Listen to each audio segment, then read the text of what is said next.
right, ladies and gentlemen, welcome to another episode of the Canes Unit. You got myself, you got my boy Caned Up from the Miami Flow channel. Follow him at Miami_FLO on YouTube, and follow my other boy Concrete at One Concrete Show, also on YouTube. Great content from both guys, and we like to get together once a week and just kind of chop it up, shoot the shit, and talk some Canes football. So anyways, how's everything going, guys? Oh, good. Another day in paradise. Can't complain, brother. Sir. All right. So wanted to knock this story out really quick because it's my favorite story of the week. Not because a man got fired, because, that's, can never really laugh at that. But the reason he got fired was probably the funniest thing I can think of. Jeremy Pruitt got a little sloppy. Yeah. And the first thing I thought, though, was it's the SEC. Tennessee's a big program in the SEC. They're going to be like, you know what? They fired their coach. They handled it internally. We'll just dock them one scholarship and call it a day. Whereas if it was us, oh my God, it'd be on CNN right now. But you guys know, I don't have to go into that too much. But yeah, I just thought it was a funny story. I knew something was cooking because it just didn't make sense for them to bring on Kevin Steele when they signed him, like, I think it was a week ago before this came out, or 2 weeks ago before this. That just didn't make any sense to me, because isn't Pruitt a defensive mind also? Yes. So for me, it was like, it didn't make sense. And then a lot of the other shows that I watch, I think it's called College Chat or something like that. Don't quote me on the name of the show.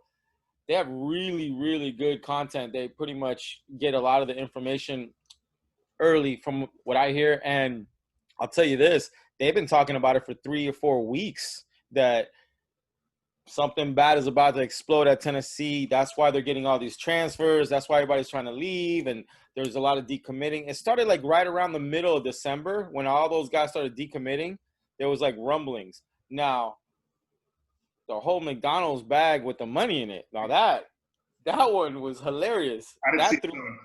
That's just because you got to get a visual, right? You kind of get like a visual, like, do you go through the drive-through and they just hand you like it's kind of funny, but that's just on the surface that was funny. There's reported. I really think there's going to be more stuff that's going to come out. Yeah, that was pretty awkward, man.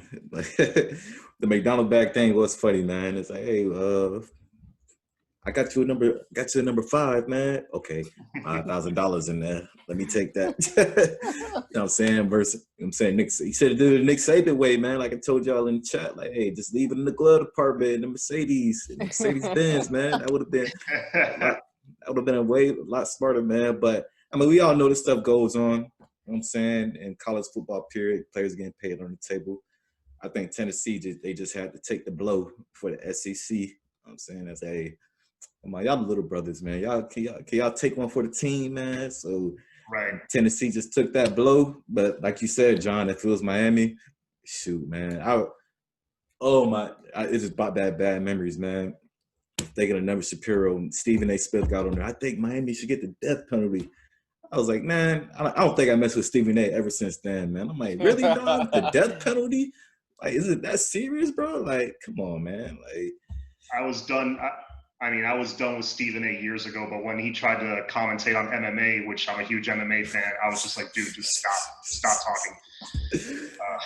I think he swayed me away from MMA. Once they started putting ESPN more, I was like, here we go. UFC is about to get commercialized like crazy now. I mean, there's already commercialized, but now they're on ESPN. We're about to hear these fake commentators, analysts come on. I'm like, Stephen A's a talented guy, but play your position, my brother. You know what I'm saying? Stay in your lane.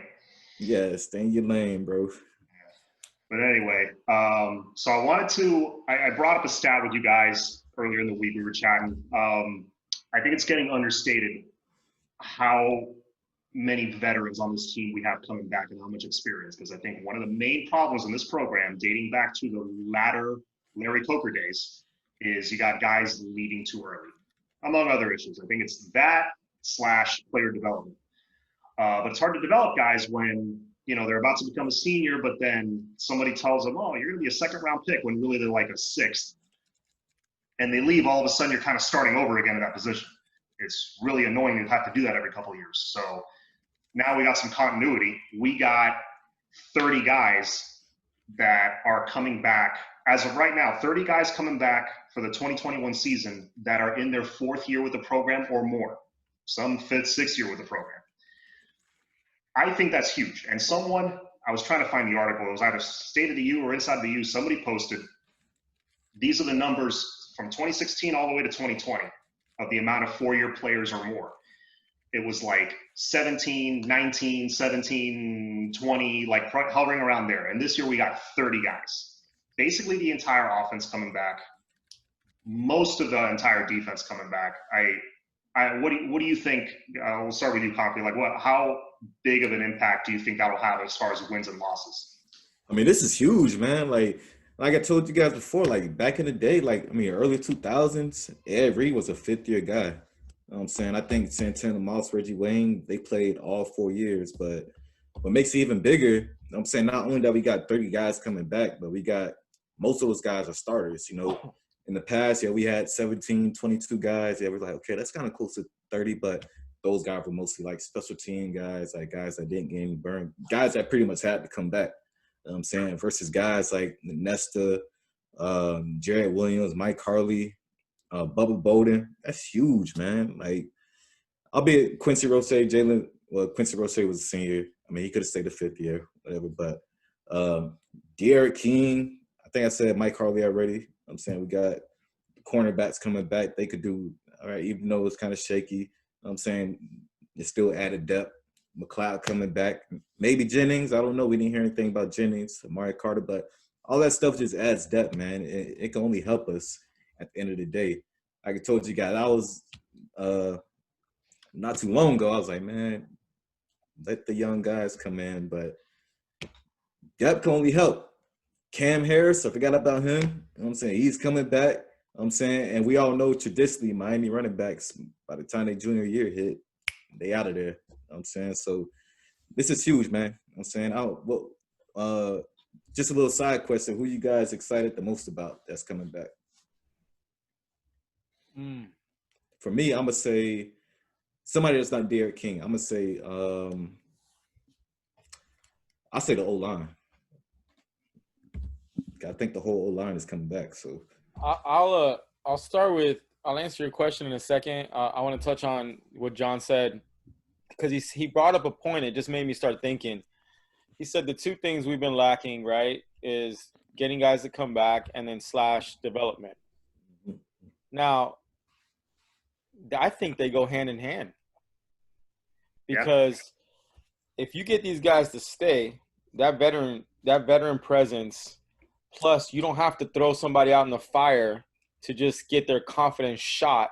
Exactly.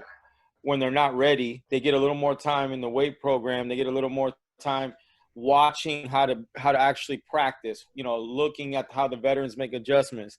I actually think it goes hand in hand. And I think you're right. I think it's they're not talking enough about it. For me, in my notes that I wrote down, before this, I wrote down program changer. I think for me, this is a program changer. When you have this many people come back, I do not see nothing but positive stuff out of this because now not just the depth you create, but the culture of the guys behind you are going to, man, let's stay, and then it just starts that avalanche. And as far as the question that Concrete asked, you cheated. You say what person, and then you called out the whole position and the whole offensive line. Because I was like, man, that O-line is going to be nice. For me, I think Bubba has a chance to be special. Now it really is risky to say that because I think it could go sideways also. I just think he has elite talent. And if he can learn how to harness that and now having this type of coach come in to teach him, and then he has another year to ask questions to Ed Reed. And I think Manny will use him the right way, to be honest with you. So for me, it's Bubba because I think he can he can control a game from that position. If he gets a little more disciplined, he learns his angles a little better, right? But we've seen him play great, and we've seen what that defense is like when he plays great. I mean, I could just remind you guys about the Louisville game. You know, that dude was like the defense. You know what I'm saying? So for me, it's Bubba. What do you think, John? I totally agree. I was going to say Bubba. That was the one besides De'Ara King that I was most excited about because he's almost a finished product. There's a few things he needs to work on, but he's almost there. And this extra year, and I predicted it. Remember a couple months ago, I was like, Ed Reed is going to be in his ear. I don't know if he was or not. He had to have been because Ed Reed stayed a 5th year. He's going to be in his ear, and he's going to tell him, listen, if you stay one more year, this is your defense. You are the captain next year. That is your defense.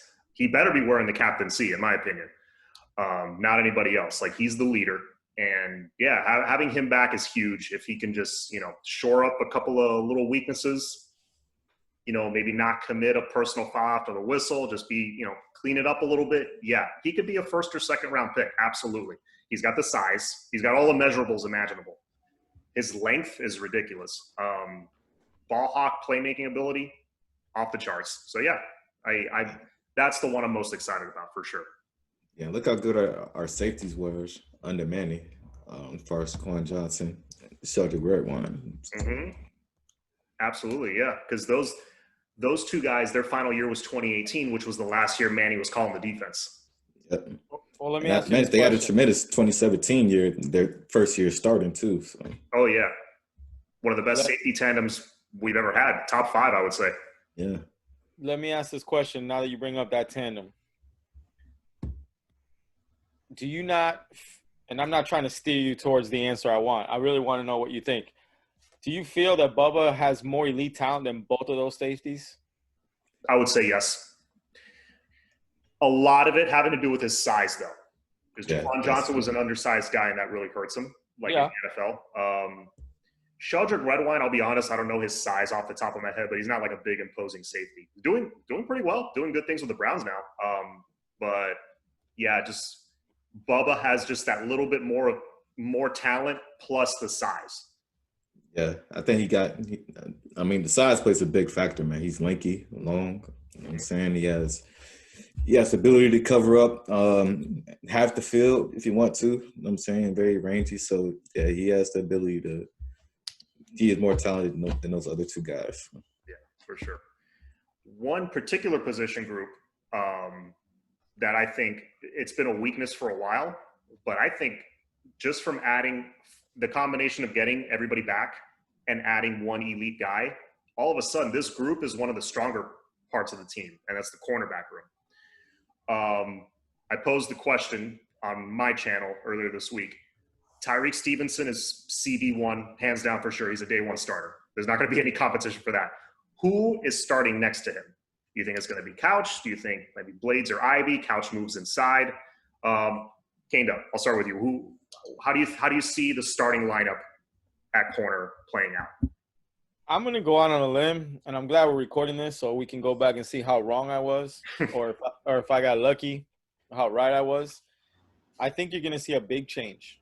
I think that Dunson, Marcus Clark, I think those guys fit more with – if you go look at their high school tape, right, they fit more of the T-Rob style, the chase, follow the guy, ball hawk, just real good with the hands,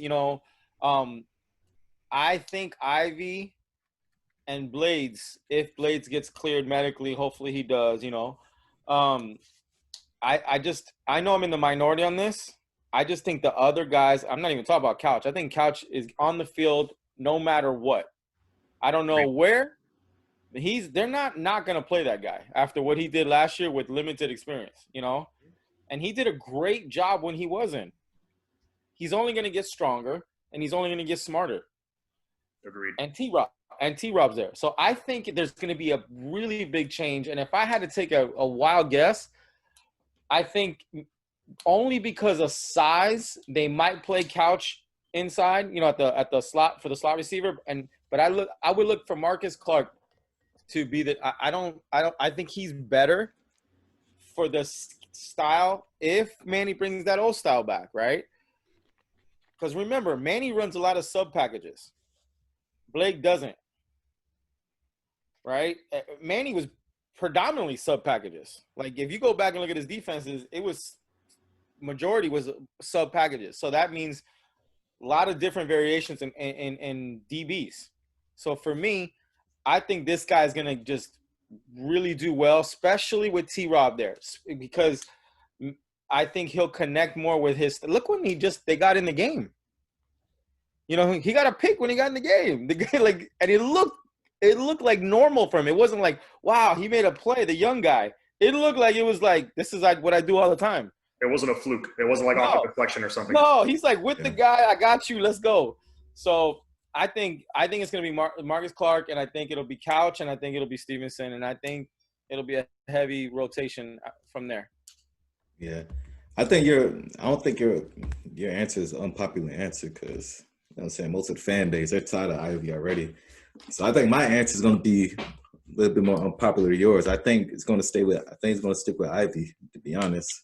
You know what I'm saying? Because, I mean, my experience with football and playing football and watching football, you know what I'm saying, a lot of coaches, when they evaluate talent, I mean, they're at least good at evaluating and knowing who the starter is going to be. You know what I'm saying? So I'm going to give Mike Rump his credit, you know what I'm saying, and as far as playing the guy who thinks that he believes has the best potential to be on the field, you know what I'm saying? So I'm gonna stick with Ivy as being a starter, even over Blades. I think T-Rob's is going to maximize his potential.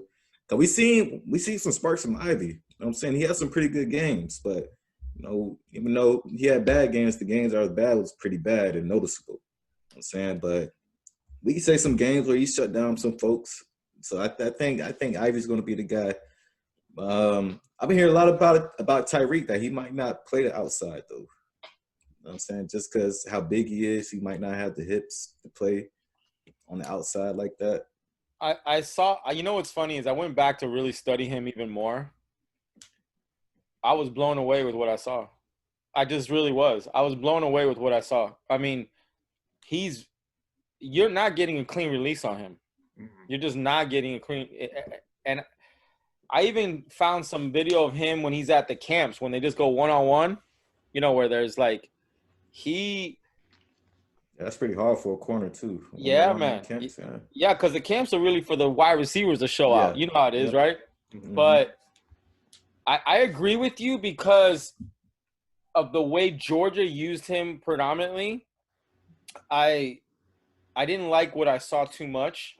I thought he was like, okay, this guy's a big boy, physical. I don't know if – and the same thing you were saying, Concrete. I don't know if he has the hips. So I went a little further back, and I saw hips when it went further back. Now, did he get a little bigger? Did he get a little tight? Did he try to bulk up just to play more safety, even though he wanted to play corner? I don't know that. But I think what I've seen on tape from a physicality standpoint, he might be able to make up with it, than just pure having that, being able to open that hip, stay light, dropping. I don't know. That's the truth. But I saw that play he made in the bowl game where he's on a guy, he gets off a guy, he accelerates, and makes the play to save the game in the biggest stage almost that it could be. So for me, that's like, this is my job over here, but I see something else. I'm going to go and make a play without getting pass interference. That play tells me a lot about him, like his IQ, how he does his job, how he didn't panic, So, but he's only a 1-year rental. He's gone after this year, so. Thanks, so.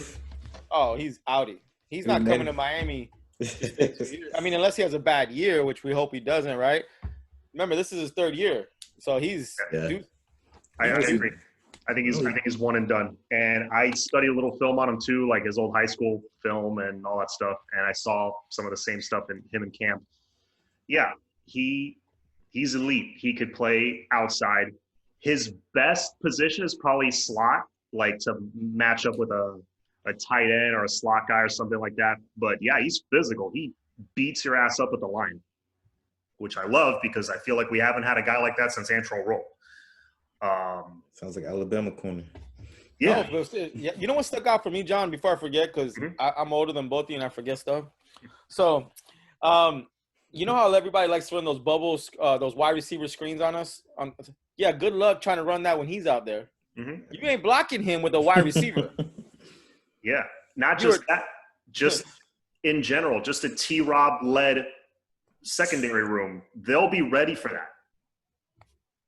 And that leads me into the next point, just in general. A lot of people were comparing, Manny keeping Blake to the whole D'Onofrio Golden thing. It brings back memories of that. I don't think it's the same thing, though. Here's the difference. Al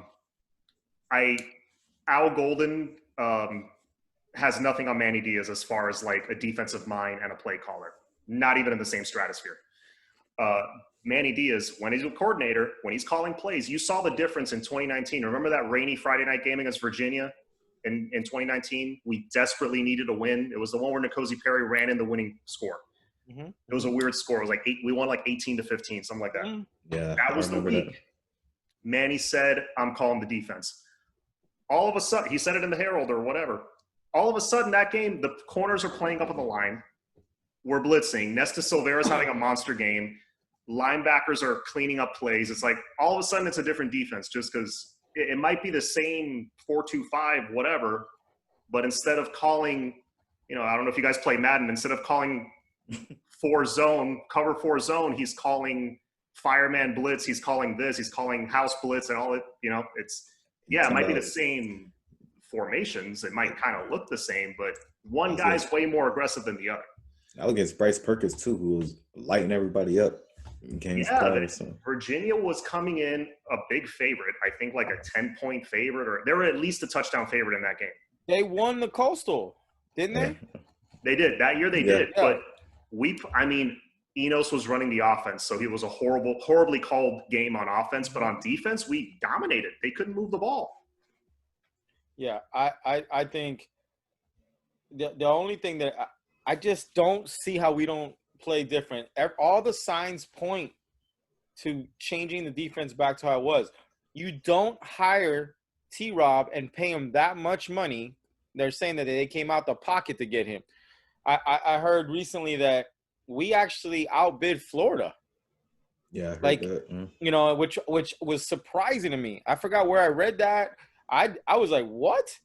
Because that's impressive. That tells me, okay, I like that being a Canes fan, because that usually doesn't happen for us. But you don't bring on T-Rob. You don't bring your old D-line coach that was an aggressive mentality back, and you're going to play soft, bend, don't break defense. It just doesn't – none of it adds up to me. To me, everything's going back to how it was. I think so. I think I want to say it was Paul's scoop on the U. I think he was on with Mark Rogers, and he was talking, I think he's trying to replicate what we did in 2018. 2018, we had the number 4 defense in the country, and it was with Jess Simpson. It was with Manny at the sticks calling the D, and with no semblance of an offense whatsoever. We had the number 4 defense, and we had the number 1 third down defense in the country that year. Yeah, I think something special is brewing up, man. Like you said, I think T-Rob is pretty much like the indicator for everything. Like T-Rob pretty much followed Dan Mullen anywhere. All right, even though Dan Mullen just got the gig at Georgia. You mean Muschamp? Muschamp. I don't know what he both coached at Florida, but yeah, Muschamp got the gig at Georgia. But we all knew Muschamp was getting a job. Did he get it for sure though? I think he's going to be the DC there. Okay. I'm not. That's the last thing I see. I don't know if it was. I saw 2 things. I saw that they said it, and then I saw it was weird, like that it was not really official. So, but maybe what you saw is accurate. I know that something's going on there with him. So you're right. Oh, he's visiting Georgia. I guess that's the. Okay. Lands at Georgia. 247 say he landed at Georgia. The Atlanta Journal 5 hours ago, they said he's visiting Georgia. I don't know, but probably gonna go down. You're right. Yeah, I see it happening. Yeah, but Will Muschamp, he was getting a job anyways, and no matter what, he's getting a DC gig. And typically T-Rob follows him. I'm saying, but T-Rob decided to come to Miami.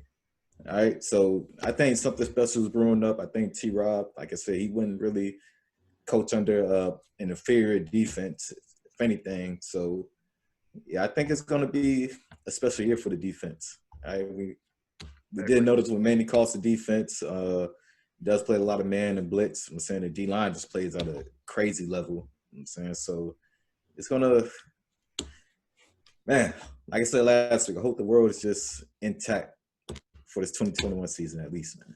Yeah, I hope we get a spring and a summer and they can train. That's going to be very important. That's going to be a big difference too if we get a spring, which we hopefully should. I'm saying, albeit these COVID protocols, I mean, we might have some bumps in the road, but I think that's going to make a huge difference. Yeah, I have an interesting question for you guys because after a week or two passed and I kind of calmed down because I like you guys, like every Canes fan on the planet was not happy Blake was still around. But I don't think that was plan A. I think certain avenues were exhausted and that's, that was like plan B or C, which again, not a terrible plan B or C. For right now, I think it's fine. What do you guys think was plan A? Like, what do you think, like what was Manny's like number one goal? Like, I want this guy. Who do you think he was going after?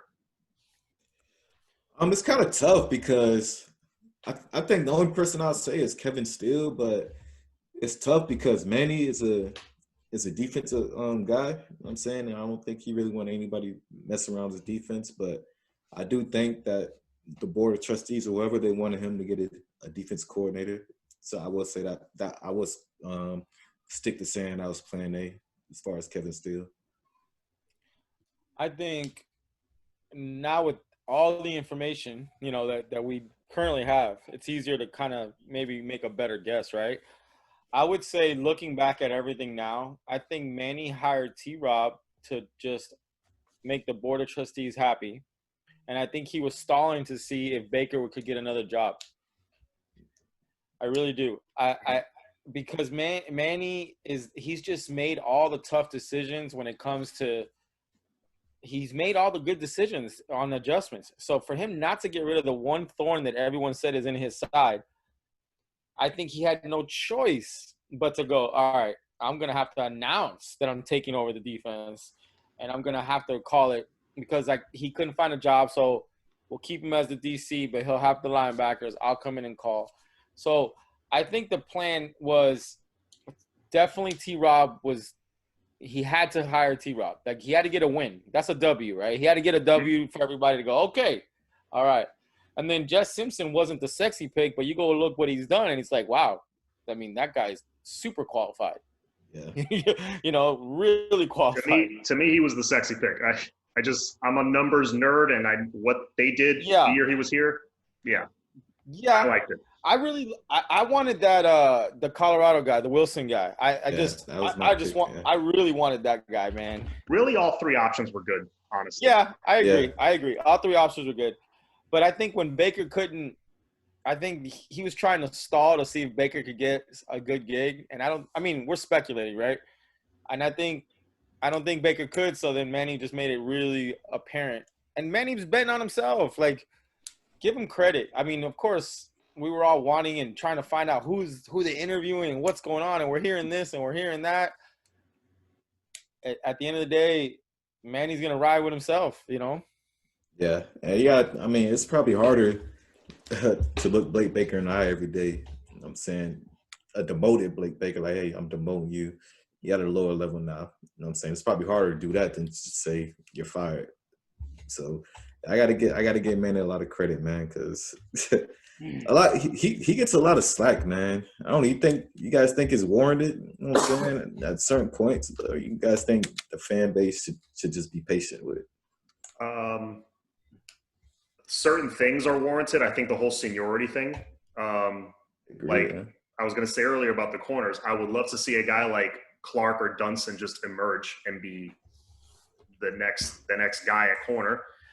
But the best we can hope for is they're probably, judging by the track record, they're probably going to split time with Ivy or Blades. That's the best case scenario because they want to have the experienced guy. So yes, I think that's worth criticizing. and just not being, this whole not being prepared for big games thing, although him calling the defense will help with that, I think.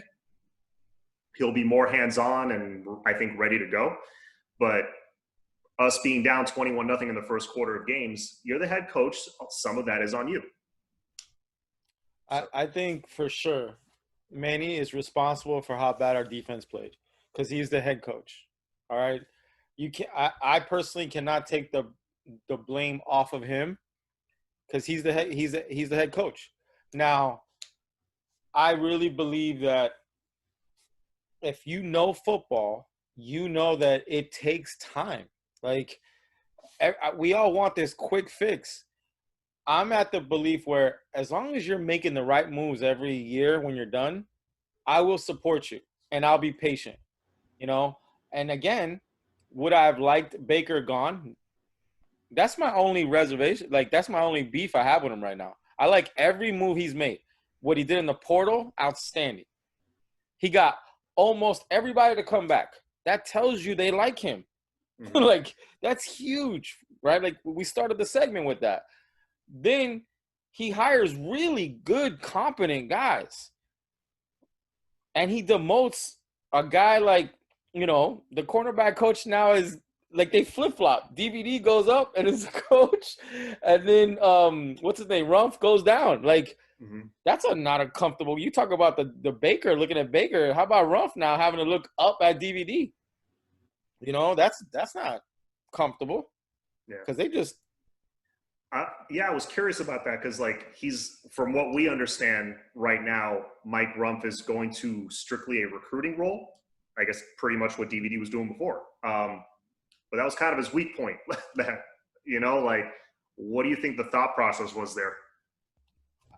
I don't know, man. I think Concrete, you help me with this. I think it's just an alumni thing. I think DVD is just gonna continue to recruit as ever. So, and we heard, according to Canesville, his contract ran out. I'm saying, and he just wants to have a lesser role, and it's an alumni thing. That's gonna be my final thought for it. I think it's just we can't really get rid of him. He's an alumni. If he wants to stay with the program, we got a spot for him. Recruiting will. If he's going to recruit, he's going to be out with a group recruiting. I'm saying he won't go alone at it. So, right, yeah, no, I think you're gonna piss off a lot of guys on that 01 team specifically if you let Rumph go because Joaquin is already right, like a maniac. So yeah, no, there were certainly arguments for him to stay and arguments for him to go. I was kind of on the fence about Rumph. But they found a spot for him, so I guess everybody's happy. Next question. So, who do you guys see? I don't know if we've talked about this already. Now that the staff is settled in, who's going to be getting coached by who. Who is a surprise guy on defense? Either D-line, secondary linebacker that you see popping out that in the fall they're going to be on the depth chart. Like, oh. Shit, I didn't expect that name. Like, who do you think will be a surprise? I'm gonna steal a line out of my friend Concrete. I'm gonna say the entire linebacker unit is gonna be. No, I think it's gonna be Huff, Cave, Flag, Brooks. You're gonna see all new guys emerge from that unit because they're gonna get a good spring, right? And let's be realistic. A lot of people don't know this unless you really dig. But Baker was on a list before the season of DCs that everybody would want, which is crazy. It's a short list that most of the schools get of, like, who you should hire and whatever. Baker was on that list. So I think he does not know how to call a defense, in my opinion, at least with South Florida-minded kids. Like, not our style. It might work at Wisconsin. It may work at somewhere, another place. I don't think he knows how to call here. But I will say this. You don't climb up that list without having some type of IQ. And if I'm going to give him a chance, it's going to be with these linebackers right now that he's going to be pretty much in charge of, right? I think the linebackers, all of them, are going to take a jump. And the guy that I'm going to make specific, as long as he's healthy, I'm going to say Sam Brooks is going to be the one that's just going to be like, it's my linebackers. Yeah, what Avery Huff is like, is he gonna be like a junior or senior around there? I think redshirt sophomore or junior, one of the redshirts. two. Okay, I know he got some years in it, but I'm gonna go with Huff just because we hear Manny talking about him all the time, and I think I'm gonna agree with you, Kane. Though I think having a full spring is definitely gonna help. But what position is Manny going to coach? Because I know a DC, they usually, they either stick with a certain position. Like Manny, when he was a DC, he stuck with the linebackers. So I wonder what position he's going to coach. Because T-Rod's going to have the DBs, Jess Simpson's going to have the D line. So what's going to be up with that? I don't know. I think he's going to delegate. I just think he's going to delegate, man. I really believe it. Like, I think he's like, I need to put my fingerprints on everything. And, I really see him more now as that CEO of that defense, putting his fingerprints all over it, on the D-line, on the linebacker unit, on the deep, like, hey, T-Rob, I want them to do this. I'm going to come over and watch. And hey, Bake, I want to see, like, when Manny was dominant, he had linebackers that weren't the best athletic, but they had super high IQ, and they did the right things, right? I believe that's why this defense – no one's going to give this unit credit because, to me, they were a disaster this year. That unit – linebacker unit was a disaster. So, for me, I really believe that there's a lot of talent there, dude. Sam Brooks is for real, but he was dinged up all year. Yeah. Corey Flagg was a freshman. Right, Huff just doesn't know the playbook, from what I understand. Tyreek K was banged up. He got COVID, all that stuff. So let's judge these guys after they get a good spring in, another weight program for another couple seasons. Like spring and summer. I'm telling you, because you go back and look at these guys' high school tape, these are ballers. Yeah. But you see, typically Manny goes with the guy with the high IQ, so. I mean, it could be Corey Flagg that stays in there. Yeah, I was just gonna say. I think I don't think Corey Flagg getting a lot of playing time would surprise people, but I think he's gonna start at middle linebacker, and I think he should.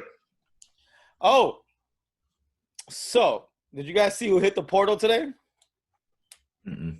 The linebacker from Tennessee. Yeah. Oof. That linebacker is for real. Like.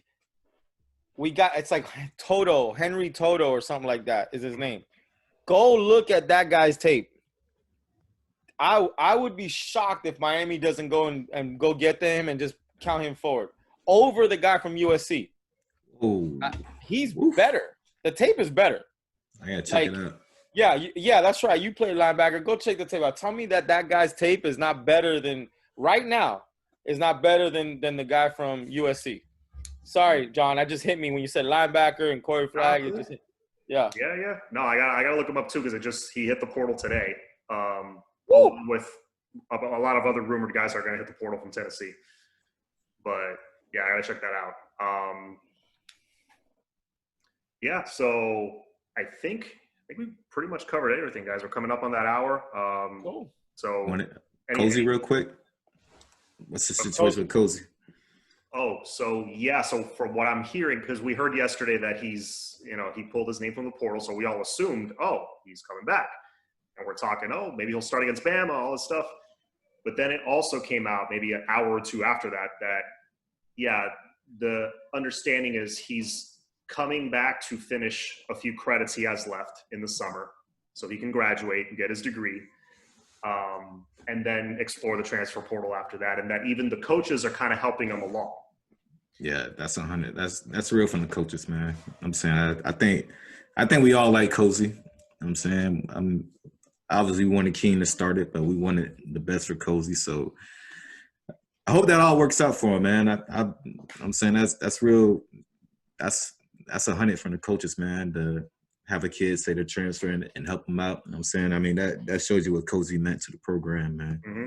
Obviously, the people that love him in Miami. So, wishing the best, man. I think that Manny is just doing a lot of things that the recruits are watching that is going to pay off. Like, they see this move that they're doing with Cozy. Don't think like those recruits aren't seeing that, wow, all these seniors are coming back to play for this guy. You know, that tells you a lot about what Manny is establishing as a culture. The issue is most fans can't get the North Carolina game out of their head. Yeah. Because it's so bad, you know, that we're judging the entire somebody I forgot what show I was watching. It might have been Paul Scoop on the U, or it could have been I can't remember which one, but it was interesting. They said, what would happen on the defensive side for points per game, right? How the defense did if you just took out the North Carolina game and you only judged them 10 games. Because what would the averages be? And I don't know. I haven't done it. But he said, I think it would be interesting. It wouldn't be great, but I don't think you'd be as bad as everyone thinks it is either. Mm-hmm. Yeah. Because, I mean, that was a record performance against us, right? So – Guys still running. I was at the game. I told you guys. I just wanted to – it was horrible, right? That's all I got to say. It was horrible. But I'm encouraged again. Maybe I'm drinking the Kool-Aid. You know, I'm encouraged again because of the personnel on the staff. You know, John, I think the best point of the night is what you said in the beginning as far as the seniors coming back and the development. I think they go together, and I think it's so understated. Mm-hmm. And I think not just the guys coming back, but like you said, Mike Rumpf basically taking a demotion. Blake Baker taking a demotion because they want to stick around. Obvious, and T-Rob, the fact that they hired T-Rob, just that alone. Huge. Something good is happening that they're seeing. They're saying, hey, I want to be part of this, and it's something we haven't seen in a long time. I agree. So, yeah. Special. What were you going to say? No, I was saying that's special. Yeah. No, I'm just hoping they put King on whatever supplements they got to put him on to get him ready for game one.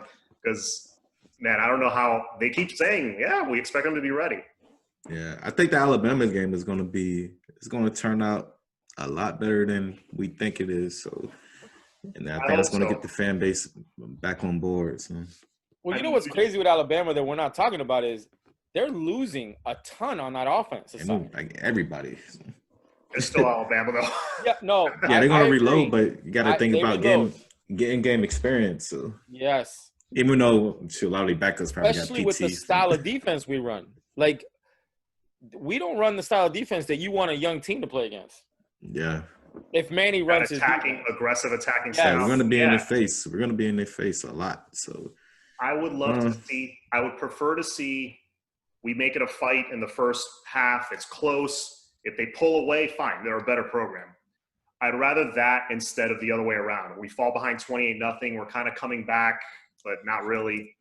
I'd rather – and it ends up being the same score. I'd rather if we lose 42-28, but it was 17-14 at the half, that would be amazing. Because that would mean we were prepared and Manny had some things up his sleeve and they worked. And yeah, and I was going to say before we log off, Bama, whenever they do these little kickoff classics, because they tend to do them early in the year, and it's usually against an ACC team like Virginia Tech or Duke or Florida State. They did Florida State that was the last time Florida State was good. It was the opener of 17. They lost. Yeah, the offense has been pretty stagnant.